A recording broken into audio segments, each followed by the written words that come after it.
मगर एक शादी जाते-जाते वो डिस्कस करना चाहता जी, हूँ। जी, जी। वो है जी ex prime minister Imran Khan की शादी। वो आपने अटेंड की और आपका बड़ा उनसे मिलना-जुलना था, एक अच्छा करीबी रिलेशन भी था, जी, जी, बिल्कुल दोस्ती था। थी। तो वो तो ज़रा शेयर करिए वो शादी के लम्हात और भई उनके साथ जो गुज़रा हुआ वक़्त है इमरान खान के साथ। भई इमरान खान साहब के साथ हम लोग बड़े उनके फ़ैन थे उस वक़्त। ये इमरान खान से बिल्कुल फ़र्क था वो। वो शौकत खानम हॉस्पिटल बना रहे थे और मैं पाकिस्तान अखबार में था और मैं आपको मज़े की बात बताऊँ, मैंने एक फ़ीचर किया था, हुँ। जिससे मैंने इमरान खान से मज़दूरी भी करवाई है। अच्छा वो क्या? वो ये था कि एक दिन ना मुझे इमरान खान कहता है, "यार कोई ऐसा काम करो अनोखा-सा, इंटरव्यू क कोई शौकत खानम के लिए कोई ऐसा करो कि बहुत वो डिस्कस हो।"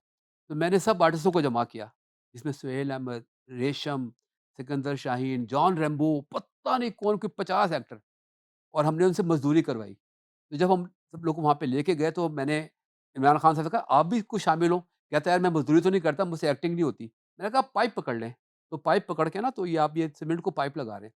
तो आबिद अली साहब, फिरदौस जमाल, कितने उसमें लोग थे। तो वो 2 पेजेज़ का जो था ना वो पाकिस्तान अखबार में छपा और मेरी इतनी मुखालफत हुई कि जी आपने इससे पैसे पकड़ लिए हैं या क्या हुआ है? और वो खान साहब की शादी की आपने बात की, तो खान साहब की शादी से पहले तो ख़ैर वो मैं उस पे नहीं जाता, मैं शादी के दिन पे आ जाता हूँ, वलीमे के दिन। ठीक है। वलीमे में चंद साहब ही बुलाए हुए थे, ये जमाइमा खान वाली शादी। जमैमा वाली, बिल्कुल। तो वो वलीमा हो रहा था गैरिज़न के अंदर, जो है ना गैरिज़न क्लब है ना आर्मी का, तो उसमें था कोई, आई थिंक कोई 200 बंदा होगा, यानी कि फ़ॉरेनर डाल के, जो उनके गेस्ट, जो जमैमा गोल्डस्मिथ की फ़ैमिली के लोग थे और उसके अलावा। तो मैं भी उसमें था, ज़ाहिद मकसूद साहब थे और कुछ जो कि हम लोग उनकी बीट करते थे ना, और बाकी मालकान थे, मीर शेख रहमान साहब थे, आरिफ निज़ामी थे, शामी साहब थे, इस तरह के लोग ना। तो फ़ोटोग्राफ़र को अलाउ नहीं था अंदर आना। तो फ़ोटोग्राफ़र ने रश ज़ोर किया तो वो शीशा टूट गया, शीशे लगे हुए थे, तो वो अंदर घुस आए। तो वो खान साहब अपना दूल्हा बने हुए, तो लड़ने लगे वो उनसे। बाकायदा हाथापाई की उन्होंने उनसे ना, तो वो हम छुप गए। मैं कहा, "सानू भी किथे ना कुछ पेड़ना।" भैया खान साहब का बड़ा रौब था। दूल्हा लड़ रहा है। दूल्हा लड़ रहा है और उनके वो बहनोई उनको रोक रहे हैं, तो वो तस्वीर भी कहीं मेरे पास मौजूद है। वो खान साहब का यूँ चेहरे पे ना आया हुआ है और नाक उनकी फूली हुई है जो गुस्से में ना, तो वो बड़े डाढ़े आदमी थे। शादी के बाद मुलाकातें जारी रहीं? नहीं, शादी के बाद हुआ, उसके बाद उनसे मुलाकातें हुई जब ये आई है, लेडी डियाना आई है, हुँ। तो और जमैमा फ़रिश्ता औरत थी। अच्छा जी। ज़िंदा है, फ़रिश्ता औरत है। मैंने पर्सनली देखा हुआ है। उस जैसा इंसान कोई नहीं, बहुत ज़बरदस्त इंसान। हुँ, बड़ा अनफॉर्च्यूनेट है कि दोनों की डिवोर्स हो गई, मगर जमैमा जैसी इंसान और लेडी डियाना भी, वो तो कोई जैसे कोई फ़रिश्ता थी। हुँ। मैंने लेडी डियाना को देखा कि और नॉट बिकॉज़ कि कवरेज चाह रही थी वो। जब वो शौकत खानम आई है ना, तो उसने एक बच्ची बेचारी कैंसर ज़दा जिसकी नाक बह रही है, बुरा हाल, पता नहीं क्या कुछ, उसको उसने यूँ भेजा हुआ, यूँ करके उसने उसको 1 घंटे बैठी रही, उसको सीने से लगा के। वो फ़रिश्ता थी औरत वो। और फिर आपने वज़ीर-ए-आज़म इमरान खान को कैसे पाया? वज़ीर-ए-आज़म इमरान खान को तो अ, मैं इस पे चूँकि ज़्यादा इंस्पायर नहीं मुझे कर पाए, बहुत गलतियाँ की हैं। मैं चूँकि पॉलिटिक्स उनकी मैं देखता रहा हूँ, तो मुझे ये था कि एक कॉन्ट्रडिक्शन है इमरान खान साहब में। कॉन्ट्रडिक्शन उनकी ये थी कि वो अपना कुछ कन्फ्यूजन्स आप समझ लें कि वो बहुत मज़हबी भी थे और बहुत लिबरल भी थे। कोई एक कुछ उनका रहा है, तालिबान के भी हक में रहे, तो मैं तो तालिबान मुझे बिल्कुल भी नहीं पसंद। तो खान साहब की ये जो पॉलिसीज़ थी ना, कि वो बड़े साल तो तालिबान के खिलाफ जो जिसे कहते हैं ना कि जो कौम में डिवीज़न रही है, क्योंकि तालिबान भी शुरू से उनमें कोई चेंज नहीं आया। हुँ, हम शुरू में तो उनको कहते हमारे भाई हैं। मैंने एक पॉइंट लिखा था और वो फ़ेसबुक पे भी अभी भी पड़ा हुआ है। मैंने कहा था कि ये कहते हैं, खान साहब कहते तालिबान लोगों को इसलिए धमाके में मार रहे हैं खुदकश करके कि उनके ऊपर ड्रोन अटैक होते हैं। तो मैंने कहा जिनको वो तालिबान मार रहे हैं, तो वो क्यों नहीं अब जाके किसी और को मारते? हुँ। यानी कि तालिबान भी अगर 50 बंदों को मार देते हैं, तो उनके लवाहिकीन जाके वो क्यों नहीं अपना खुदकश हमले कर रहे? ये फ़र्क एक मेंटालिटी का फ़र्क था। तालिबान उस वक़्त भी बुरे थे, आज भी वैसे ही हैं, उनमें कोई चेंज नहीं आया। हमारा point of view army school के बाद चेंज हुआ ना, एग्ज़ैक्टली। खान साहब का भी चेंज हुआ बज़ाहिर जो भी हुआ। मगर ये कि तालिबान तो वही थे जो पहले से, जो आज भी वो ये बात कहते हैं। वो तो कहते हैं जो हम कहते हैं, जो हम इस्लाम की समझते हैं तशरीह वही सही है, और जो मुत्तफ़िक नहीं उसको मार दो। उनसे तो थैंक आप डायलॉग नहीं कर सकते आप। इधर आने से प्रोडक्शन और पीटीवी जॉइन करने से पहले बस हुँ, आखिरी बात ये हुँ। बताइए कि आपने काम किया मीडिया ऑनर्स की मैं बात कर रहा हूँ। अली अकबर भट्टी साहब के साथ भी काम किया, बतौर चीफ एडिटर ज़िया शाहिद को भी जी, आपने बिल्कुल डील किया, डील किया बिल्कुल। और इधर एमएसआर मीर शकील रहमान लेजेंडरी। तो ज़रा बताएँगे कि भट्टी साहब को तो मैं आपको बता चुका हूँ, सीधे-साधे आदमी थे। हाँ, मैं आपको एक एक उनका वाकया सुनाऊँ? भट्टी साहब को किसी ने ये कहा था कि यार मैगज़ीन विच ना तस्वीरां बड़ियां होंदियां ने ते लोकी कम लिखदे ने। हुँ, क्योंकि उनका ये दिमाग में आ गया कि यार लिखने पे ज़्यादा तनख्वाह के पैसे तो लिखो ज़्यादा तो वो। और मैं मैगज़ीन का इंचार्ज था। उन्होंने मुझे बुलाया और कहा कि यार ए तस्वीरां तो बढ़िया कर दो, लिखदे नहीं। ए देखो ना इन्हें सिर्फ़ 3 इंच लिखा है, इन्हें 4 इंच लिखा है। अब भट्टी साहब मुझे मैं उस टाइम बिल्कुल यंग सा था और भट्टी साहब से मेरा थोड़ा-सा ना एक वो भी एक मैं लिबर्टी ले जाता था कि वो मुझे समझते थे कि यार अच्छा बंदा है।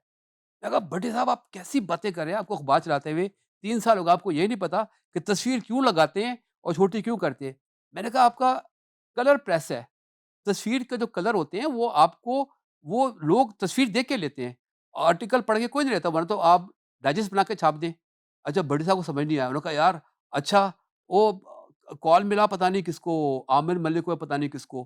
किसी बंदे को ना हाँ, एक फोटोग्राफर था आमिर शाह, कि तस्वीरें ठीक नहीं बनाता। उस बेवकूफ़ ने ऑपरेटर ने एक आमिर शाह, अब आपको पता है भट्टी साहब का काम था दवाइयों के साथ। उसने नंबर मिला दिया आमिर शाह जो फाइज़र लैबोरेटरी का डायरेक्टर, जिसका उनका बिज़नेस। अब भट्टी साहब फ़ोन उठा के ना वो गुस्से में, "ओए आमिर शाह तू ठीक काम नहीं करता, तेनू मैं कट दियांगा।" वो कहे भट्टी साहब किसको फ़ोन किया है? मैं आमिर शाह फाइज़र लैबोरेटरी का डायरेक्टर बोल रहा हूँ। अब भट्टी साहब का तो "वाह! नहीं शाह जी माफ़ कर दो यार उन्होंने ते पट्ठे ने ओ मैं दूजे नु गया सी।" तो भट्टी साहब एक सीधे-साधे आदमी। मीर शकील रहमान। हाँ, फिर मुझे कहते हैं बाद में नहीं फिर कहते हैं, "तू जा बस यार, तू ठीक कर रहे हैं।" मीर शकील रहमान का मैं आपको वाकया सुनाता हूँ। मैंने एक खबर लगाई, अभी जियो के आने के दिन थे। कोई एक टीवी की खबर लगाई तो उन्होंने जो है ना मैं आया हूँ तो मुझे ना ऑफ़िस में हर बंदा ढूँढ रहा है। आपको जी एमएसआर साहब बुला रहे हैं, एमएसआर साहब बुला रहे हैं। अब आपको जंग में आप भी रहे हैं तो वहाँ पे उनसे मिलना ना बड़ी मुश्किल होता है। मुश्किल। और जो मिलने जाए लोग कहते हैं पता नहीं क्यों होने लगे, इन्हें कोई पता नहीं 6 कत्ल किए ने।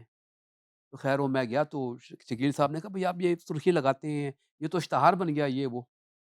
मैंने कहा शकील साहब आपके इदारे की पॉलिसियाँ इतनी गलत हैं कि हमें सफोकेट हो जाते हैं, हम खबर हमारी किल हो जाती है कि जी ये नहीं करना, वो नहीं करना, फलां नहीं करना। और मैंने 2-3 ऐसी बातें की, शकील साहब मेरी बात सुन देखते रहे, अच्छी खासी तनकीद। और तायसुर भी मेरे साथ बैठा हुआ, ये इसका गवाह भी है। फिर उन्होंने अचानक ही ना फ़ोन मिलाया, अजमल तौफ़ीक ज़रा मेरे कमरे में आए, जो हमारे थे ना वो उसके एडमिन के इंचार्ज थे। मैंने कहा लो जी आज तो लेटर टर्मिनेशन का हो रहा है। तो मैंने कहा अब हो ही रहा है तो मैं 2-4 और बातें भी कह दूँ। हुँ, मैं तो उससे भी आगे बढ़ के कह दिया कि नहीं सर आपको तो ये देखा ही नहीं है, ये वो पता नहीं, आपकी फलाँ चीज़ गलत है, फलाँ चीज़ गलत है, फलाँ चीज़ गलत है। अजमल तौफ़ीक आगे बैठा है, तो मैंने कहा चलो अब मीर साहब बोले नहीं। तायसुर मीर साहब जो है ना खामोश बैठे हुए। मैं बोली जाऊँ, बोली जाऊँ। अब वो अजमल तौफ़ीक आया कि जी सर, हाँ, ये जो मोहसिन साहब बात कह रहे हैं ना, आज से जंग की पॉलिसी इस तरह की हमने करनी है और अब आप दोनों जाएँ। मीर साहब को भी भेज दिया, उनको भी भेज दिया। कहते आप बैठे हैं इधर। फिर मुझे कहते हैं देखो जियो आ रहा है। तो अभी वो खबर आई थिंक हुई थी, ज़िया मोहउद्दीन कोई एक कर रहे थे जैसे उस ज़माने में करोड़पति प्रोग्राम हुँ, अमिताभ बच्चन कर रहा था, एक करोड़पति प्रोग्राम ज़िया पीटीवी से भी मुइनुद्दीन। लॉन्च किया था। तो उसके बारे में कोई बात हुई तो कहते हैं कि यार तुम मेरा ना उनसे करवा दो, हम जियो के लिए ये प्रोग्राम करना चाह रहे हैं। हुँ, तो मैंने कहा सर उनका तो प्रोग्राम लॉन्च हो चुका है, तो मैं अब उससे क्या बात करूँ? कहते नहीं मगर आप एक काम कीजिएगा कि आइंदा कभी कुछ हो ना, तो आपने जियो के लिए मुझे ये चीज़।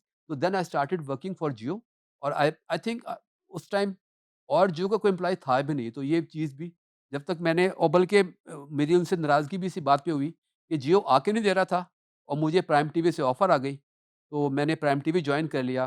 तो मैं कराची मुझे शदात रॉय ले गया एक अपने किसी एनजीओ की ओपनिंग पे, तो वहाँ पे मीर इब्राहिम मुझे मिला तो मुझे ज़बरदस्ती ले गया उनके पास। तो उन्होंने पूछा कि तुमने क्या कर रहे हो?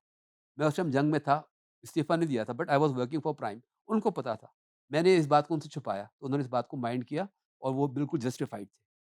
अच्छा अब आप एक लंबा सफ़र जी, प्रिंट मीडिया के साथ, जी, जी। अब वो ख़त्म हो रहा है और अब टीवी जॉइन कर रहे हैं। बिल्कुल ऐसे ही। उसकी वजह क्या थी? तनख़्वाह, हुँ, फ़ाइनेंशियल, क्योंकि अख़बार में क्या सैलरी थी 8-9 हज़ार, जियो आ रहा था, जंग के बोनस रुक गए थे। तो ये मुझे याद है कि 2001 पहला साल था कि बोनस रुकने के बाद ना मैं अपने बहन-भाइयों को ईदी भी नहीं दे सका। हुँ, 7-8 हज़ार, 9 हज़ार ग्रेड 2 की जो तनख़्वाह होती है।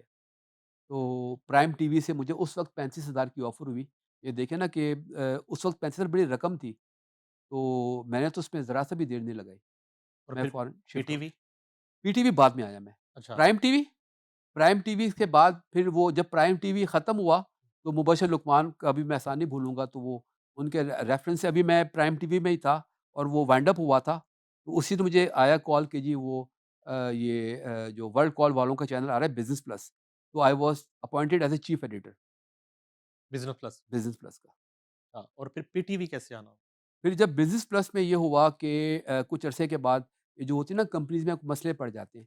तो ये हुआ कि अपना हेड ऑफ़िस कराची ले गए, इन्होंने सब स्टाफ को निकाल दिया। I was the only one in Lahore कि जिसको उन्होंने रिटेन किया, तो मैं उनका ब्यूरो चीफ भी था, उनका हेड भी था, मगर अकेला था, काम ही कोई नहीं था। हुँ, तो मैं उधर बैठा रहा, मुझे फिर पीटीवी से शाहिद नदीम साहब ने कहा कि भई हम लोग टीवी में नया ब्लड लेके आना चाह रहे हैं, do you want to be a part of PTV? मैंने कहा व्हाई नॉट? तो then I joined PTV 5 May 2005। यानी कि वो पीटीवी जो आपकी बीट हुआ करता था जो मेरी बीट था और और आज आप उसके प्रोड्यूसर बन गए, एग्ज़ेक्टिव प्रोड्यूसर। एग्ज़ेक्टिव जी, प्रोड्यूसर। जी। और कितना अरसा काम किया आपने और कौन-कौन से प्रोग्राम आपने प्रोड्यूस किए? मेरा तो अगर प्रोग्राम बनाने बैठूँगा तो वो तो मेरे कोई सैकड़ों प्रोग्राम होंगे। मेगा शोज़ ही मेरे कोई मेरे ख़्याल में कोई 2 ढाई सौ होंगे।